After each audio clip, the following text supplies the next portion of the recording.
ایران پر مسلط اسرائیل کی جنگ میں امریکہ بھی کود پڑا۔ ایرانی جوہری تنصیبات پر امریکہ کے حملے، فردو، نتنز اور اصفہان کی نیوکلیئر سائٹس کو نشانہ بنایا۔ امریکی میڈیا کے مطابق ایرانی جوہری تنصیبات پر B-2 بمبار طیاروں سے حملہ کیا گیا۔ فردو جوہری پلانٹ پر 6 بنکر بسٹر بم گرائے گئے۔ نتنز اور اصفہان کی ایٹامک سائٹس پر 30 ٹاماہاک میزائل داغے گئے۔ امریکی طیاروں نے ایرانی ایٹمی تنصیبات پر حملہ رات 2:30 بجے کیا۔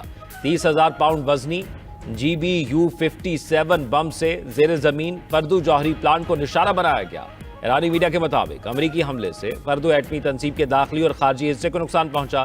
ایرانی جوہری توانائی ایجنسی کا کہنا ہے امریکہ نے عالمی نگرانی میں ہونے کے باوجود ہماری تنصیبات پر حملہ کیا۔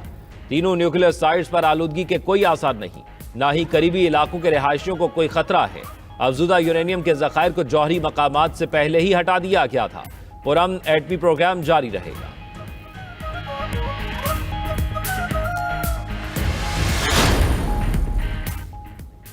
امریکہ نے جو کیا وہ ناقابل معافی ہے، نتائج کی ذمہ داری اب امریکہ پر ہوگی۔ ایرانی وزیر خارجہ عباس عراقچی کی استنبول میں نیوز کانفرنس بولے، امریکی فورسز نے ایران کے خلاف خطرناک عسکری کارروائی کا ارتکاب کیا۔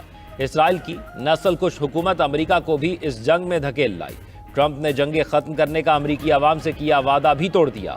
ایران کو سفارتکاری کی طرف آنے کا کہنا بے معنی ہے۔ ہم اپنی آزادی اور خود مختاری پر کبھی سمجھوتہ نہیں کریں گے۔ ملکی مفادات کے تحفظ کے لیے تمام آپشنز موجود ہیں۔ صرف ایران ہی نہیں، پوری دنیا کو اس پر رد عمل دینا چاہیے۔ تمام ممالک امریکی جارحیت کی مذمت کریں۔ بے ایمانہ جارحیت کے سامنے خاموشی ہمیں جنگل کے قانون میں واپس لے جائے گی۔ ادھر پاسداران انقلاب نے رد عمل دیا کہ اب جنگ شروع ہو چکی، امریکہ تھوڑا انتظار کرے، سزا بھگتے گا۔ مشرق وسطیٰ میں تمام امریکی اثاثوں کو نشانہ بنائیں گے۔ ایرانی چیف آف سٹاف کا کہنا ہے ایرانی قوم کسی جارحانہ اقدام کے آگے جھکنے والی نہیں۔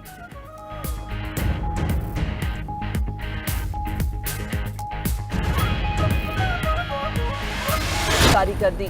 امریکی صدر ٹرمپ کی ایران کو مزید مہلک حملوں کی دھمکی، اپنے خطاب میں بولے آج غیر معمولی کامیابی ملی، دنیا کے لیے ایران کا جوہری خطرہ کامیابی کے ساتھ ختم کر دیا، اب یا تو امن ہوگا یا ایران کے لیے سانحہ، ایران فوری جنگ بندی کرے اور امن کی طرف لوٹ آئے ورنہ مزید شدت کے حملے ہوں گے۔ ٹرمپ نے مزید کہا ایران پر حملے کے لیے نیتن یاہو کے ساتھ ٹیم کے طور پر کام کیا، بہت سے اہداف رہ گئے ہیں، امن نہ ہوا تو درستگی کے ساتھ دیگر اہداف کے پیچھے جائیں گے۔ ٹرمپ سچویشن روم میں اپنی ٹیم کے ہمراہ آپریشن کا براہ راست جائزہ لیتے رہے۔ ایران پر حملے کے بعد صدر ٹرمپ اور اسرائیلی وزیر اعظم کا ٹیلی فونک رابطہ، نیتن یاہو نے امریکی صدر سے اظہار تشکر کیا۔ نیتن یاہو کا کہنا تھا ٹرمپ کا جرأت مندانہ فیصلہ تاریخ بدل دے گا، امریکہ نے وہ کر دکھایا جو دنیا کا کوئی دوسرا ملک نہیں کر سکتا تھا۔ ایران کا جوہری پروگرام اسرائیل کے وجود کے لیے خطرہ تھا، جسے ختم کرنے کا وعدہ پورا ہو گیا۔ ایران کا امریکہ کو جواب دینے کا اعلان، پاسداران انقلاب نے کہا اب جنگ شروع ہو چکی، امریکہ تھوڑا انتظار کرے، سزا بھگتے گا، مشرق وسطیٰ میں تمام امریکی اثاثوں کو نشانہ بنائیں گے۔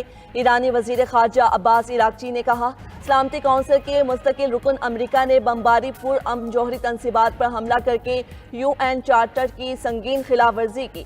حملے بین الاقوامی قانون اور NPT کی بھی خلاف ورزی ہیں۔ اقوام متحدہ کے ہر رکن کو اس خطرناک اور مجرمانہ طرز عمل پر تشویش ہونی چاہیے۔ امریکی حملوں کے سنگین اور دیرپا نتائج مرتب ہوں گے۔ ایران اپنی خود مختاری اور مفادات کے دفاع کے تمام آپشنز محفوظ رکھتا ہے۔ عراقی حکومت کی امریکی حملے کی مذمت، رد عمل دیا کہ ایرانی جوہری تنصیبات کو نشانہ بنانا امن و سلامتی کے لیے سنگین خطرہ ہے۔ یمنی حوثیوں کی بھی ایران پر امریکی حملوں کی مذمت، حوثی رہنما محمد الفرح نے کہا ایرانی جوہری تنصیب کو تباہ کرنا جنگ کا خاتمہ نہیں آغاز ہے۔ حماس کی بھی ایرانی حملوں کی مذمت۔ امریکی حملوں کے بعد ایران کا اسرائیل پر مزید شدت سے وار، پہلی بار خیبر میزائل کا استعمال، ویڈیو بھی جاری کر دی۔ اسرائیلی دفاعی نظام ایرانی میزائلوں کو روکنے میں مکمل ناکام، تل ابیب، حیفا اور دیگر شہروں میں تباہی، حیفا میں عمارت ملیہ میٹ ہو گئی، 20 افراد زخمی ہونے کی تصدیق۔ ایرانی حکام کے مطابق تازہ حملوں میں اسرائیل کے اہم ہوائی اڈے اور تحقیقاتی مراکز سمیت 4 اسٹریٹجک اہداف پر میزائل فائر کیے، بن گورین ایئرپورٹ اور بایولوجیکل ریسرچ سینٹرز پر بھی شامل۔ اسرائیلی میڈیا کا کہنا ہے ایران نے 20 سے زائد بیلسٹک میزائل داغے، ایرانی حملے میں ڈرونز کا بھی استعمال، ڈرون کا ہدف کو نشانہ بنانے کی ویڈیو بھی سامنے آ گئی۔ کروڑوں ڈالر خرچ کرنے کے باوجود اسرائیلی دفاعی نظام کی ناکامی پر سوالات اٹھنے لگے۔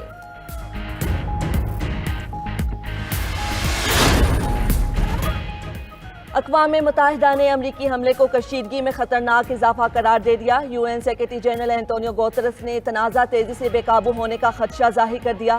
کہتے ہیں شہریوں، خطے اور دنیا پر تباہ کن اثرات پڑ سکتے ہیں۔ اس خطرناک گھڑی میں افراتفری کی لہر سے بچنا ضروری ہے۔ تنازع کا کوئی فوجی حل نہیں ہے۔ آگے بڑھنے کا واحد راستہ سفارت کاری ہے، واحد امید امن ہے۔ کولمبیا کے صدر گسٹاوو پیٹرو کی بھی امریکی حملے کی مذمت، کہا ایران کوئی جوہری ہتھیار نہیں بنا رہا تھا، امریکی حملوں سے مشرق وسطی کو آگ لگ گئی، ہم عالمی امن کا مطالبہ کرتے ہیں۔ وینزویلا اور میکسیکو نے بھی امریکی حملوں کی شدید الفاظ میں مذمت کی۔ برطانوی وزیر اعظم کیئر سٹارمر نے کہا ایران مذاکرات کی میز پر واپس آئے اور بحران کے خاتمے کے لیے سفارتی حل تلاش کرے۔ نائب وزیر اعظم اور وزیر خارجہ اسحاق ڈار کا مشرق وسطی میں بڑھتی کشیدگی پر گہری تشویش کا اظہار۔ استنبول میں OIC وزرائے خارجہ اجلاس سے خطاب میں کہا ہم اسرائیلی جارحیت کی شدید مذمت کرتے ہیں۔ اسرائیل نے عالمی قوانین کی خلاف ورزی کی ہے۔ اسرائیلی جارحیت سے عالمی امن کو خطرہ ہے۔ پاکستان ایران کے حق دفاع کی حمایت کرتا ہے۔ سیکیورٹی کونسل سمیت تمام پلیٹ فارمز پر اسرائیلی اقدامات کی مذمت کی۔ کسی بھی تنازع کا حل بات چیت میں ہے، اسرائیل کو حاصل چھوٹ اب ختم کی جائے۔ امریکی اراکین کانگریس نے ایران پر حملہ ٹرمپ کے خلاف مواخذے کی بنیاد قرار دے دیا۔ سینیٹر برنی سینڈرز نے کہا جنگ کا اعلان صرف کانگریس کا اختیار ہے، امریکی صدر کا نہیں۔ اختیارات سے تجاوز کرنے کے نتائج امریکہ اور خطے دونوں کے لیے خطرناک ہو سکتے ہیں۔ کانگریس فوری طور پر آئینی کردار ادا کرتے ہوئے ایکشن لے۔ رکن کانگریس سارا جیکبز نے بھی ایران پر حملہ امریکی آئین کی خلاف ورزی قرار دیا۔ سینیٹر شون کاسٹر نے کہا ایران فوری خطرہ نہیں تھا، حملہ کر کے امریکہ کے مفادات کو خطرے میں ڈالا گیا۔ دوسری جانب امریکی محکمہ خارجہ کی مشرق وسطی میں اپنے شہریوں کو محتاط رہنے کی ہدایت۔ امریکی شہر نیو یارک میں سیکیورٹی سخت، مذہبی، ثقافتی اور سفارتی مقامات پر اضافی اہلکار تعینات۔ تیسری عالمی جنگ شروع ہو چکی، دنیا ایک نئے اور خطرناک دور سے گزر رہی ہے۔ ٹرمپ کے سابق مشیر سٹیو بینن کا دعویٰ، کہا یہ کھیل اب پوری شدت سے جاری ہے، ہم ایک ایسے ویکینڈ میں داخل ہو چکے ہیں جو تاریخ بدلنے والا ہے۔ سابق امریکی صدر بل کلنٹن کی اسرائیلی وزیر اعظم پر تنقید، کہا نیتن یاہو طویل عرصے سے ایران سے جنگ کے خواہاں تھے تاکہ وہ اپنی حکومت کو طول دے سکیں۔ صدر ٹرمپ کو مشورہ ہے موجودہ صورتحال میں مزید جنگی اقدامات سے گریز کریں۔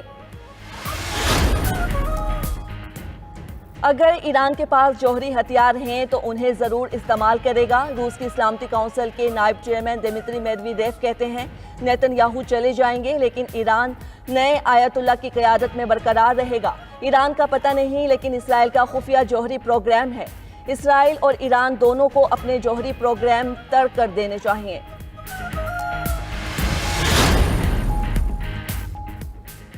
اسرائیلی خفیہ ایجنسی موساد کے لیے جاسوسی کا جرم ثابت، ایران نے مجرم مجید مصیبی کو پھانسی دے دی۔ عرب میڈیا کے مطابق مصیبی نے موساد کو حساس معلومات فراہم کرنے کی کوشش کی تھی۔ سپریم کورٹ سے سزا کی توثیق کے بعد پھانسی دی گئی۔ ادھر ایران نے جاسوسی کے الزام میں جرمن شہری کو گرفتار کر لیا۔ سرکاری میڈیا کے مطابق ملزم حساس فوجی اور جوہری علاقوں میں جاسوسی کر رہا تھا، جو سیاح کے بحث میں ایران میں داخل ہوا اور ملک بھر کے حساس علاقوں کی ویڈیوز بنائی۔ پاسداران انقلاب نے صوبہ مازندران سے بھی موساد کے ایک جاسوس کو گرفتار کر لیا۔ گرفتار اسرائیلی جاسوس کا اعترافی بیان بھی منظر عام پر آ گیا۔ نائب وزیر اعظم اسحاق ڈار اور فیلڈ مارشل سید عاصم منیر کی استنبول میں ترک صدر رجب طیب اردوان سے ملاقات، فریقین کی ایران پر اسرائیلی حملوں کی شدید مذمت، ایران کے دفاع کے حق کی حمایت کی، مشرق وسطی میں کشیدگی کم کرنے پر گفتگو، عالمی برادری سے مشرق وسطی میں قیام امن کے لیے کردار ادا کرنے کا مطالبہ کیا، پاکستان اور ترکی کے تعلقات مزید مضبوط بنانے کے عزم کا اعادہ۔ مشترکہ بیان میں کہا گیا کہ غزہ میں انسانی امداد کی فراہمی میں رکاوٹیں فوری ختم کی جائیں۔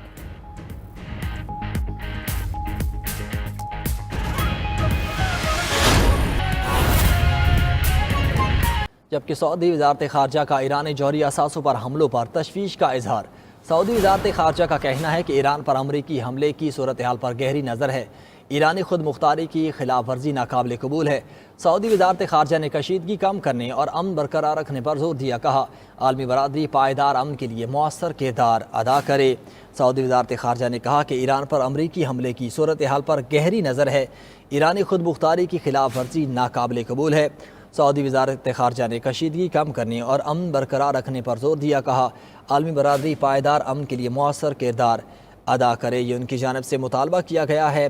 سعودی وزارت خارجہ کا ایرانی جوہری اثاثوں پر حملوں پر شدید تشویش کا اظہار کیا گیا ہے۔ ایرانی عوام کسی بھی جارحیت کے سامنے ہتھیار نہیں ڈال۔ اسٹاف کا کہنا ہے ایرانی قوم کسی جارحانہ اقدام کے آگے جھکنے والی نہیں۔ ایران پاسداران انقلاب نے جوابی کارروائی کا اعلان کرتے ہوئے کہا امریکہ تھوڑا انتظار کرے، حملوں کی سزا بھگتے گا۔ ایران مشرق وسطی میں تمام امریکی اثاثوں کو نشانہ بنائے گا، اب ہمارے لیے جنگ شروع ہو چکی۔ ایرانی میڈیا نے دعویٰ کیا ہے کہ ایران نے ابنائے ہرموز میں بھی بند کرنے کا اعلان کیا۔ یورپی یونین کا کوئی بھی بحری بیڑا یورپ نہیں پہنچ سکے گا۔ ایرانی قوم کسی جارحانہ اقدام کے آگے جھکنے والی نہیں۔